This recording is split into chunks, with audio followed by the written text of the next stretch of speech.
Oi, nono ano, saudade das nossas aulas.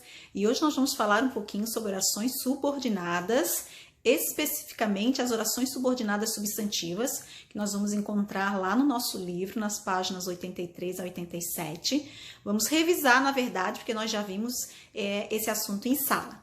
Então, por que a gente chama por que são consideradas orações subordinadas, na verdade? O que são orações subordinadas? Elas são, na verdade, orações dependentes, né? Elas precisam uma da outra para completar o sentido. E as orações subordinadas, elas são divididas em adjetivas, adverbiais e substantivas. Nas páginas 83 a 87, nós vamos ver as orações subordinadas substantivas e entender que ela complementa o sentido da oração principal. Uma oração subordinada é dividida em oração principal e oração subordinada. Ela completa o sentido da oração principal tendo as seguintes funções sintáticas: sujeito, predicado, objeto direto, complemento nominal e aposto. E geralmente as orações subordinadas substantivas, geralmente elas são introduzidas pelas partículas que e se, se, ok? Então, agora nós veremos exemplos para entendermos melhor.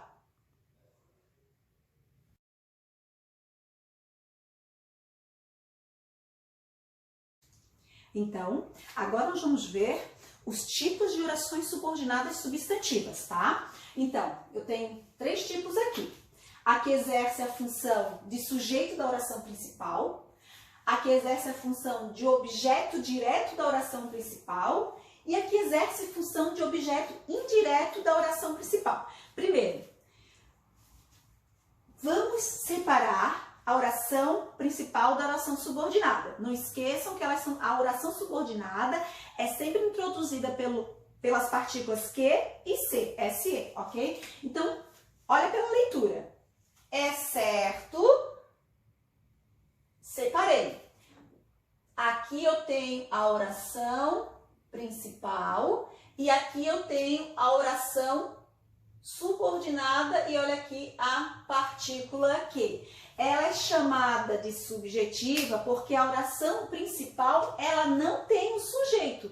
Ela não tem sujeito e o sujeito está na oração subordinada. Por isso que eu chamo ela de oração subordinada substantiva.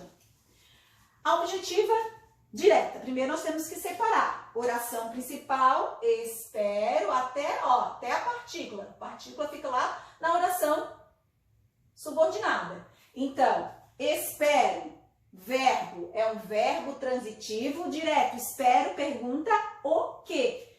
Já vem o complemento, e é um complemento, vocês notaram que não tem a preposição do lado do quê? Por isso que é objetiva direta. Então, essa aqui vai se chamar oração principal e aqui a oração subordinada complementando um verbo transitivo direto, ela vai se chamar oração subordinada substantiva objetiva direta.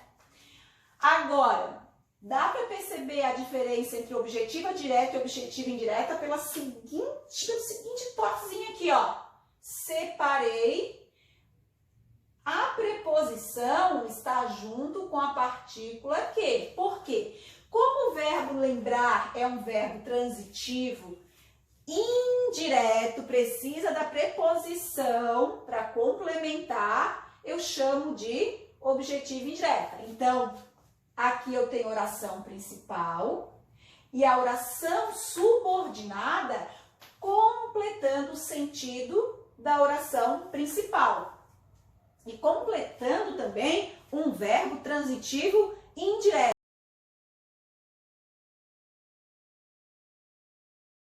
Mais 3 exemplos, os últimos exemplos sobre as orações subordinadas substantivas. Nós vamos ver agora o que é uma oração subordinada substantiva predicativa. Primeiro, quando a gente fala em predicativa, né, a gente vai falar em verbo de ligação. Então, uma oração... Ó, se a gente for cortar, ela tem que ser aqui, porque tem que ser antes da partícula que. Eu tenho aqui um verbo de ligação, tem um sujeito, o problema é que ele não irá à festa. Então, quando eu tenho um verbo de ligação, essa oração vai se chamar oração subordinada substantiva predicativa.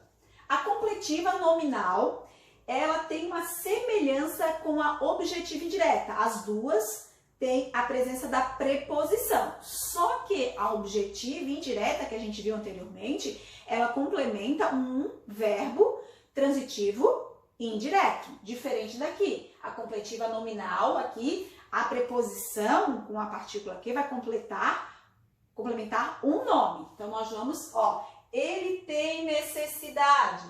Eu tenho aqui o sujeito, o verbo, um nome, a necessidade e o complemento desse nome. Por isso que eu tenho oração principal e oração subordinada, substantiva, completiva, nominal.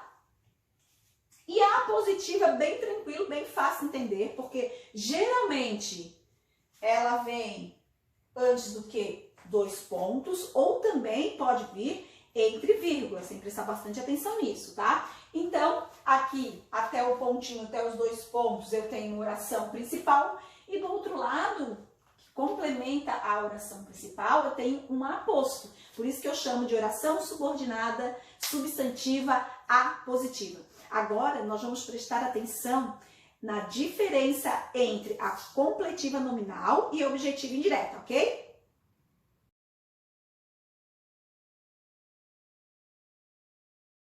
Vamos falar um pouquinho da oração subordinada substantiva, objetiva indireta e completiva nominal. Por quê? Porque elas têm algo em comum. Elas têm a presença da preposição. Eu tenho essas duas orações aqui, olha só. Aqui eu tenho presença de preposição, presença de preposição. Então, o que elas têm em comum, a objetiva indireta e a completiva nominal, é que as duas têm a presença da preposição. Mas o que as difere? A objetiva indireta, a preposição vai vir depois de um verbo.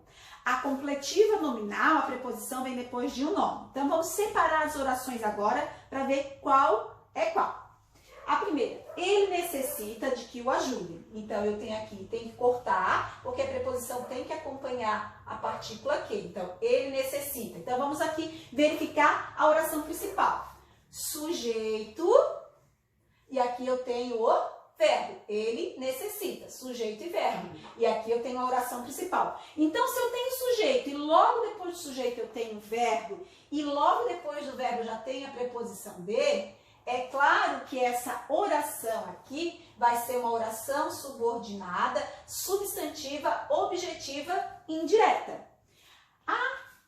A oração de baixo, ele tem necessidade. Cortei, porque a preposição tem que ir junto com o quê? Vamos lá. Separando.